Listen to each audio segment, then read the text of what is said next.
अस्सलामुअलैकुम दोस्तों, मेरा नाम डॉक्टर लियसगर है और आज की इस वीडियो में हम डिस्कस करने जा रहे हैं university of health sciences Lahore के एमकेट के पास पेपर के एमसीक्यू, जिसमें आज की इस वीडियो में हम chapter number 1 introduction to biology के वो तमाम एमसीक्यू जो university of health sciences Lahore के पास पेपर में आ चुके हैं, आज की इस वीडियो में हम उन तमाम एमसीक्यू को डिस्कस करने जा रहे हैं। तो इस लेक्चर को शुरू करने से पहले आपसे रिक्वेस्ट करेंगे कि अगर आपने अब तक हमारे इस चैनल को सब्सक्राइब नहीं किया, जो कि सिंध बोर्ड टीचिंग के नाम से है, तो काइंडली आज ही आप हमारे इस चैनल को सब्सक्राइब करें और साथ ही साथ बेल आइकन को लाजमी क्लिक करें ताकि हमारी अपलोड करदा तमाम इंपॉर्टेंट वीडियोस की नोटिफिकेशन भी आपको रिसीव हो सके। तो आइए इस वक्त आपके सामने स्क्रीन पर जो पहला एमसीक्यू है, which of the following diseases can be prevented through vaccination, इनमें से कौन सी डिजीज है जो वैक्सीनेशन के जरिए क्या है प्रिवेंट हो सकती है। तो इसमें हमारे पास सबसे पहले है option A AIDS and cancer, option B malaria and AIDS, option सी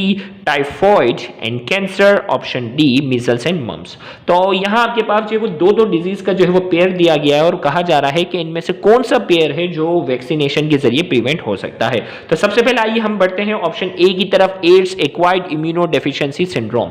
ये जो डिजीज है ये इसकी कॉज की तरफ जाना होगा तो आपको मालूम है कि ये जो डिजीज है ये सेक्सुअल कांटेक्ट की वजह से सबसे ज्यादा फैलती है, ब्लड ट्रांसफ्यूजन वगैरह की वजह से। तो ये वैक्सीनेशन के जरिए जो है वो वैक्सीनेशन के जरिए नहीं प्रिवेंट नहीं हो सकती।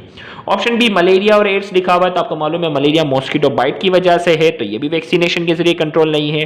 टाइफॉइड एंड कैंसर, इसमें आपको मालूम है कैंसर आपको मालूम है कि उसकी अलग वेराइटीज होती हैं, कौन से कैंसर है कोई स्पेसिफिक नहीं है, तो फिलहाल इसको भी शामिल नहीं करेंगे। टाइफॉइड जो है ये भी जो है वो फ्लाइज वगैरह की वजह से फैलता है। तो मोस्ट सुटेबल ऑप्शन जो है वो मीजल्स एंड मम्स हैं, जो कि वैक्सीनेशन के जरिए जो है वो प्रिवेंट होते हैं। बच्चे जो होते हैं उनको पैदाइशी तौर पर MMR नाम की जो वैक्सीन होती है वो लगाई जाती है, जिसके जरिए इसको प्रिवेंट किया जाता है। नंबर 2 एमसीक्यू है newly produced cell individual which are identical in each other are known as. नए जो प्रोड्यूस सेल होते हैं जो एक दूसरे के आइडेंटिकल होते हैं उन्हें क्या कहते हैं। Option A genetically modified, B transgenic animal, C transgenic bacteria, D clone. तो आपको मालूम है कि न्यूली प्रोड्यूस सेल जो होते हैं एक दूसरे के आइडेंटिकल होते हैं उन्हें क्या कहते हैं, हम क्लोन कहते हैं। तो इस एमसीक्यू का करेक्ट आंसर ऑप्शन डी है। एमसीक्यू नंबर 3 इस वक्त आपके सामने स्क्रीन पर है, which of the following is a blood borne disease, इनमें से कौन सी डिजीज जो है वो ब्लड बोर्न है। ऑप्शन ए में कहा जा रहा है hepatitis, option B cholera, option C influenza, option D candidiasis. तो इसमें भी आपने कॉज तलाश करना है। कोलेरा विब्रियो कोलेरा नाम की बैक्टीरिया की वजह से है, इन्फ्लुएंजा वायरस की वजह से है, कैंडिडियासिस फंगस की वजह से होने वाली बीमारी। तो ब्लड बोर्न जो डिजीज है वो यहाँ है hepatitis. Option A is the correct answer. Number 4 हमारे पास है the control of pest has traditionally mean regulation by natural enemies, predators, parasites and pathogens. This type of control is known as, pest को जो है ना control किया जाता है और वो नेचुरल एनिमीज के जरिए, ऐसे जो शिकार इनका करते हैं पेस्ट का, जो कुदरती तौर पर इनको नुकसान पहुंचाते हैं, उसके जरिए कंट्रोल करने के मेथड को क्या कहा जाता है। तो ए में कहा जा रहा है कल्चर कंट्रोल, बी में कहा जा रहा है बायोलॉजिकल कंट्रोल, सी में कहा जा रहा है पेस्टिसाइड्स कंट्रोल, डी में कहा जा रहा है इंसेक्टिसाइड्स कंट्रोल। तो इस एमसीक्यू का करेक्ट आंसर हमारे पास जो है वो है biological control, B is the correct answer. MCQ number 5 हमारे पास है population of different species plants and animal living in the same habitat form। different species जो है जिसमें plants और animals वगैरह की बात है जो same habitat में रहते हैं, मिलकर क्या बनाते हैं। Option A community, option B ecosystem, option C biosphere and option D microhabitat. तो इसका करेक्ट आंसर हमारे पास क्या है, कम्युनिटी। सेम स्पीशी होती है तो वो पॉपुलेशन कहलाती है, डिफरेंट स्पीशी जो है वो क्या कहलाएगी, कम्युनिटी कहलाएगी। तो option A is the correct answer. फिर इसके बाद जो है हमारे पास जो नेक्स्ट एमसीक्यू है, एमसीक्यू नंबर 6, इसमें हमारे पास जो है वो कहा जा रहा है the part of the body which form a structural and functional unit is composed of more than one tissue।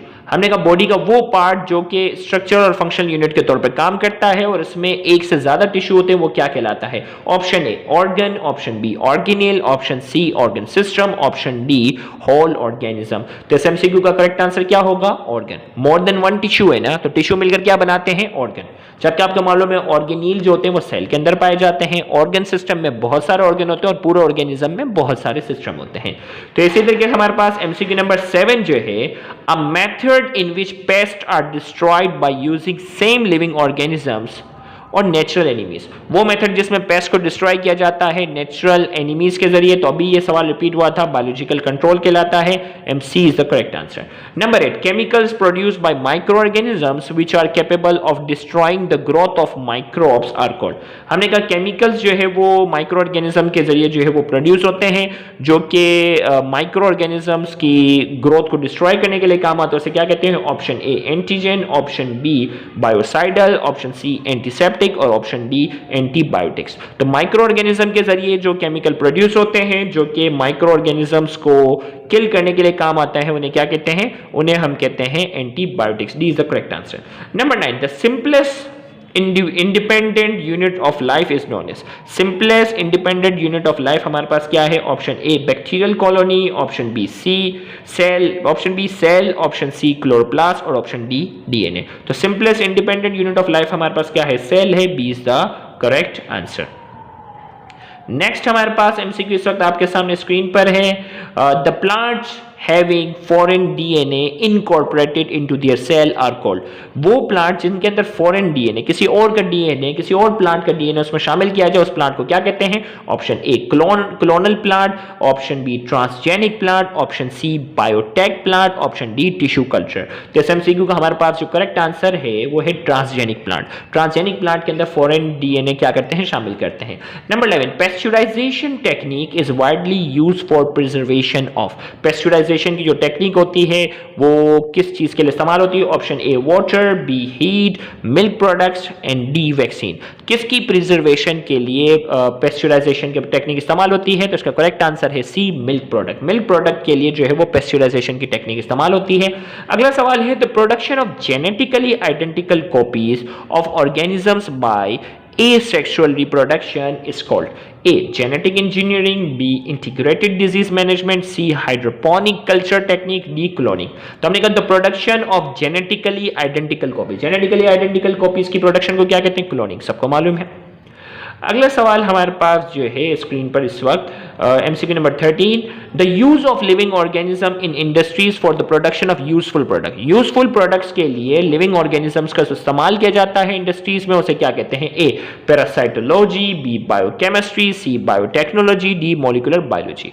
तो आपको मालूम है कि लिविंग ऑर्गेनिज्म के जरिए यूजफुल प्रोडक्ट जो तैयार किए जाते हैं वो किसमें किए जाते हैं? बायोटेक्नोलॉजी में। तो इस एमसीक्यू का करेक्ट आंसर हमारे पास जो है वो सी है। Number 14, plants having foreign DNA incorporated into their cells are called। वो प्लांट्स जिसमें फॉरेन डीएनए जो है वो इनके सेल में शामिल किया जाता है, उन प्लांट्स को क्या कहते हैं? Transgenic plant. अभी ये एमसीक्यू क्या है? प्रीवियस ईयर में भी शामिल था, ये एमसीक्यू रिपीट हुआ है। Number 15, treatment by using attenuated culture of bacteria is called A chemotherapy, B sterilization, C antisepsis, D vaccination। Treatment by using attenuated culture of bacteria. Attenuate मतलब इनएक्टिव बैक्टीरिया, मरे हुए बैक्टीरिया के जरिए जो treatment की जाती है उसे क्या कहते हैं? कीमोथेरेपी तो आपको मालूम है कैंसर की ट्रीटमेंट के लिए है। स्टेरिलाइजेशन में ऑर्गेनिज्म को किल किया जाता है। एंटीसेप्सिस जो है वो सेप्सिस तो ब्लड इन्फेक्शन को कहते हैं। D vaccination. इनएक्टिव बैक्टीरिया या इनएक्टिव वायरस के जरिए जो ट्रीटमेंट की जाती है वो वैक्सीनेशन कहलाती है। D is the correct answer. Number 16, the major cause of hepatitis B. Hepatitis B की मेजर कॉज क्या है? इनमें से ए में कहा जा रहा है ब्लड ट्रांसफ्यूजन, बी में कहा जा रहा है ब्लड क्लॉटिंग, सी में कहा जा रहा है एब्सेंस ऑफ फिब्रिनोजेन, डी में कहा जा रहा है कंटेमिनेटेड सॉइल। तो इस एमसीक्यू का करेक्ट आंसर क्या है? हेपेटाइटिस बी जो है वो इसकी मेजर वजह जो है वो ब्लड ट्रांसफ्यूजन है। बाकी सारे ऑप्शन यहां मैच ही नहीं करे। ब्लड क्लॉटिंग तो चीज ही पूरी अलग है। Absence of fibrinogen clotting factor है, उसका भी नहीं है। कंटेमिनेटेड सॉइल में जो है वो क्या आ जाएगा? हेपेटाइटिस, उसमें फिर टेटनस जो है वो कंटेमिनेटेड सॉइल में सुटेबल होगा। हेपेटाइटिस बी जो है वो ब्लड की वजह से ही है, तो A is the most suitable option, blood transfusion. Number 2015 manual, which one of the following edible product is widely pasteurize, इनमें से कौन सी खाने वाली जो चीज़ है वो बड़े पैमाने पर पेस्चुराइज की जाती है? इसमें A soft drinks, B mango squash, C milk और डी में कहा जा रहा है ऑरेंज जूस। तो which one of the following edible product is widely pasteurize? तो इसका करेक्ट आंसर हमारे पास जो है वो मिल्क, मिल्क को बड़े पैमाने पर पेस्चुराइज किया जाता है। नंबर 18 जो कि 2016 में university of health sciences Lahore में के पास पेपर में आ चुका है। तो dash is the branch of biology use for the identification and interpretation of fossils. वो कौन सी ब्रांच है जिसमें फॉसिल्स की आइडेंटिफिकेशन और फॉसिल्स के इंटरप्रिटेशन के लिए जो है वो यूज़ किया जाता है? तो फॉसिल्स याद रखिएगा ऐसे living organism, plants and animals जो कई सौ साल पहले जो है वो मर चुके हों, अब उनकी हड्डियां या उनके कोई स्ट्रक्चर जब बरामद होते हैं उनको देख के उनके बारे में स्टडी की जाती है। वो कौन सी ब्रांच है? ए में कहा जा रहा है एवोल्यूशन, बी में कहा जा रहा है पैलेंटोलॉजी, सी में कहा जा रहा है जूजियोग्राफी, डी में कहा जा रहा है बायोडाइवर्सिटी। तो इस एमसीक्यू का जो करेक्ट आंसर है वो है पैलेंटोलॉजी। पैलेंटोलॉजी में फॉसिल्स के बारे में क्या की जाती है? स्टडी की जाती है। तो यहां जाकर चैप्टर नंबर 1 से रिलेटेड जो पास पेपर के सवालात थे वो तमाम हमने आज की इस वीडियो में डिस्कस की। उम्मीद करते हैं कि आज की इस वीडियो से आपको बहुत ज़्यादा फायदा हुआ होगा। कमेंट में अपना फीडबैक लाजमी दीजिएगा। हमारी पूरी कोशिश है कि हम उनके फिजिक्स, केमिस्ट्री और बायो के तमाम पास पेपर्स को इस साल जो है वो हम जल्द से जल्द डिस्कशन इसकी मुकम्मल करें। तो उम्मीद करते हैं आपके फीडबैक का हमें इंतज़ार रहेगा। Thank you very much. Allah हाफिज़।